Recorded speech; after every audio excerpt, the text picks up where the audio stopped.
After we cut, he didn't talk to me. He just went straight to his trailer, stormed off set. Hi, I'm Alex DeLerma, and this is the Cinema Gym. If these videos are helping you and you want to see some more, please like, subscribe, comment. Let's keep this thing going. Aaron Perilo, Yes. we met a million years ago. You were very young. Yeah. You just looked very, you always had that kid. Yes, I was playing like 15 at the time for a while. Yeah, I played high school till I was in my 30s. Wow. Yeah, crazy. That's fantastic. So, actors tell stories, especially when they first start out and they're on a set. There are things that your education in conservatory or, just traditional training doesn't prepare you for on set. And some of those stories can be really funny and others can be sad. Yeah. But hopefully we can learn from them, and hopefully someone watching this can learn from them. So the topic that I wanted to talk about are, can mistakes be lessons? Yes, I believe so. What's some early on-set misadventures?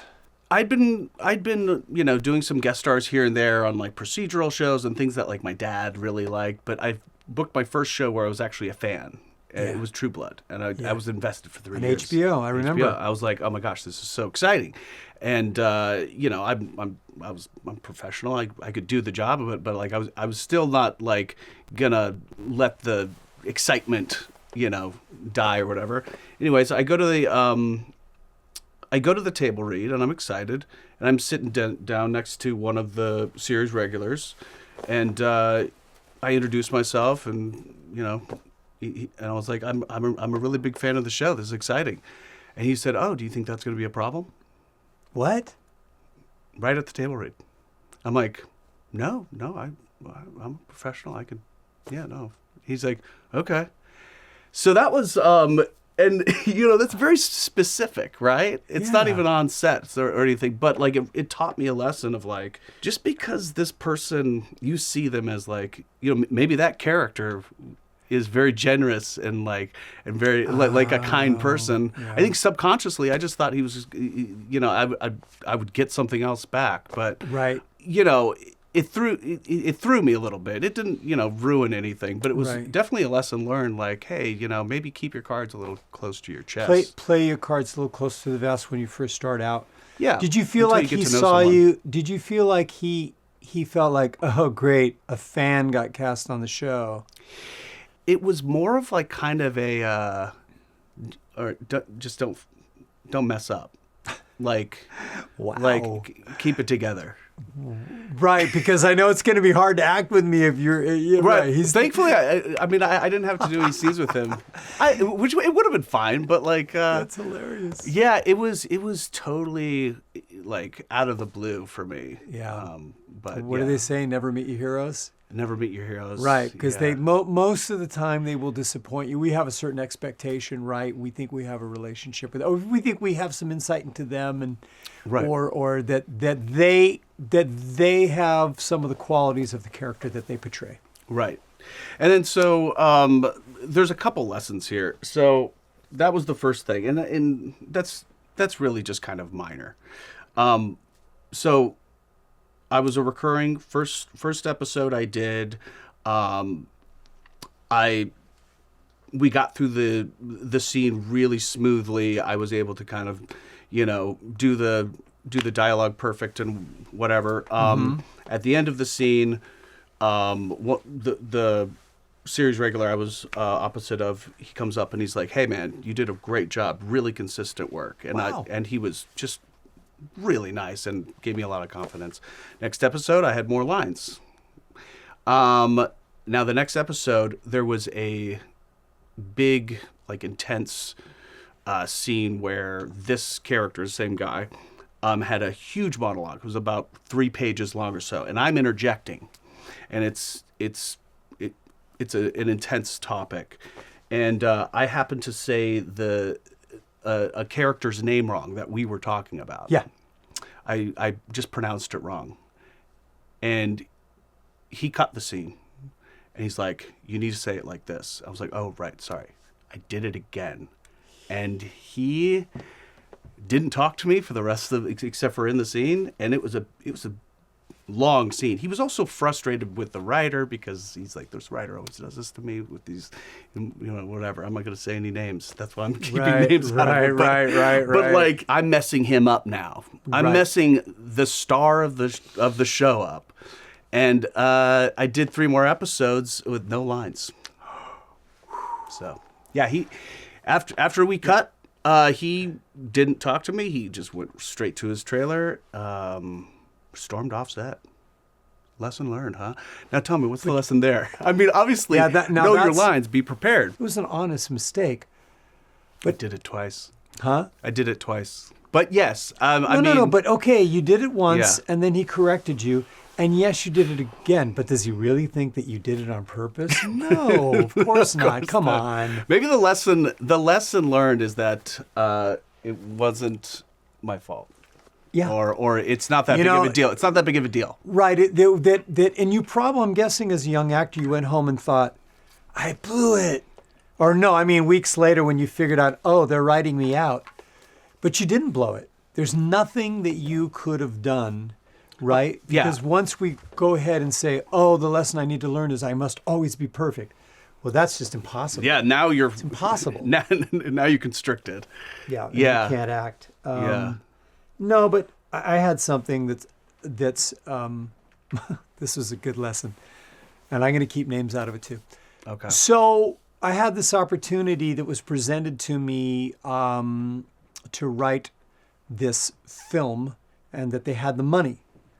And I still was actively pursuing acting, even though now I had branched out and I'm writing and I'm doing producing and doing a little bit of directing.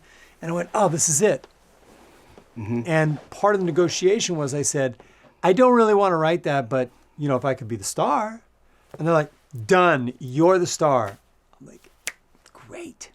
And I did 0 preparation for the table reading because why would I? I was told, you write this, and part of the compensation is, yes, you'll be paid as a writer, but you're the lead.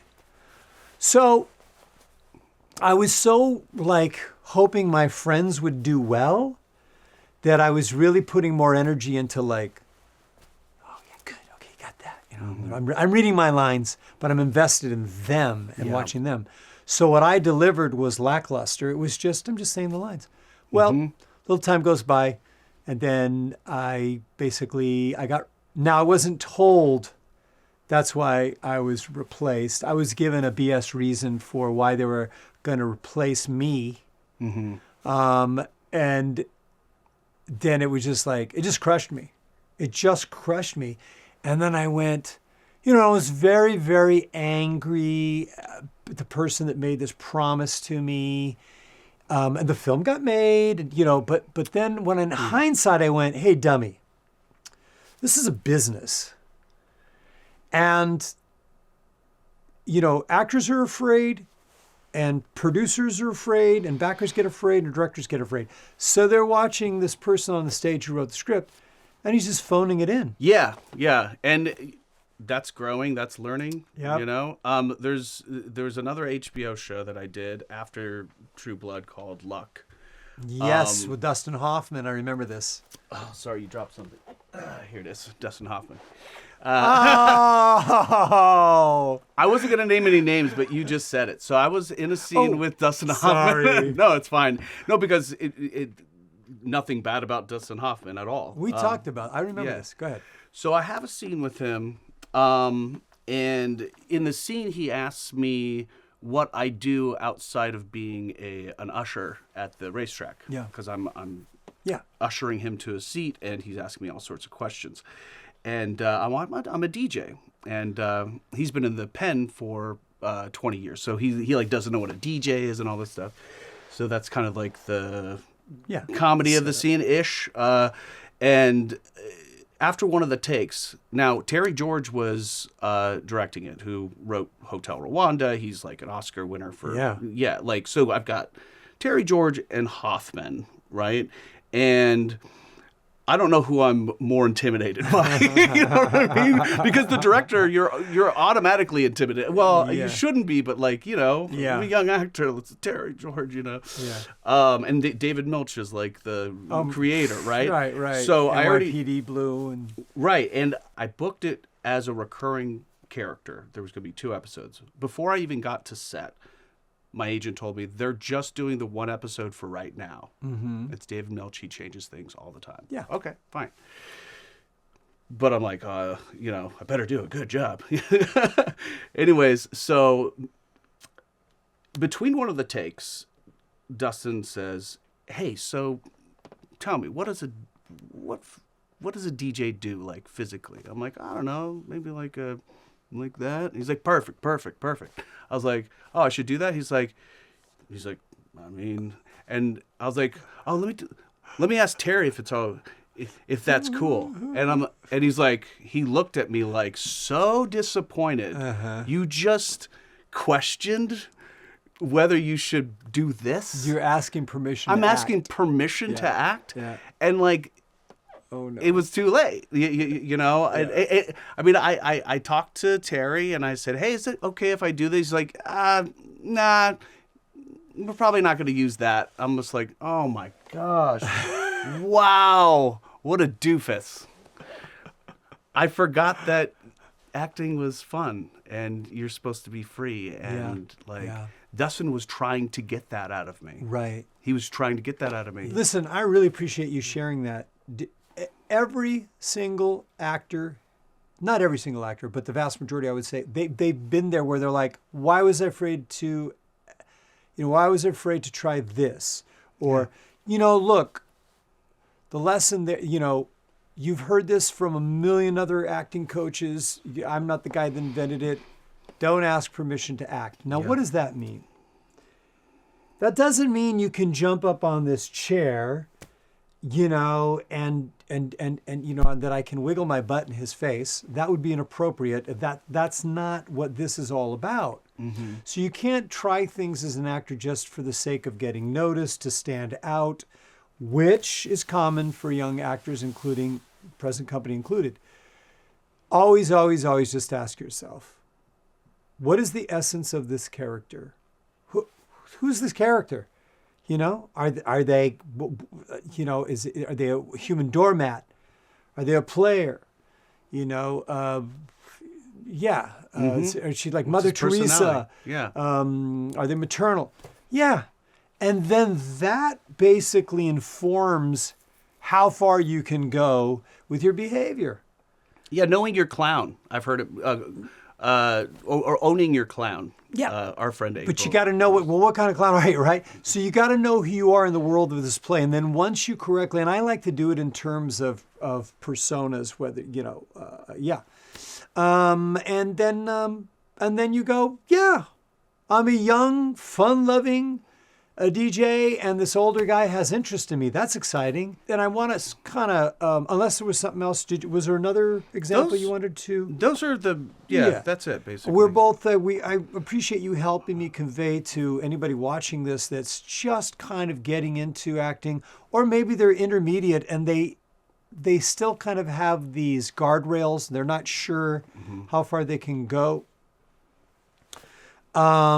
They are paying you for your creativity. Mm-hmm. They are paying you for your imagination. Some screenwriters may argue, no, do exactly what is on the page. Those screenwriters are wrong. What? Why are they wrong? Because the material hasn't been tested yet. That's my humble opinion. So I love this, and I want to just leave everybody with, mistakes are not mistakes. Mistakes are lessons. That's right. And I'm sure you carried some of that stuff into other creative endeavors. Absolutely. It was a lesson that I learned like in the moment. I'm like, oh, no, it doesn't matter you who figured it out is. that fast. Right. Well, after I got that look. And let that sink in after leaving set. I'm like, yeah, just be free. Just be free. Especially like you waited this whole time to be here. Now Yes. do it. Yeah, now do it. Enjoy the Enjoy it. moment. Enjoy the This is moment. why you did it. It's fun. You got the job. Enjoy the moment. Yeah. Thank you. You can go out. You got it. The Cinema Gym is all about helping you transition from the stage to the screen. If you're interested in classes, seminars, or private coaching, you can visit the website. Hope to see you in the gym soon. thecinemagym.com for virtual one-on-one coaching for camera.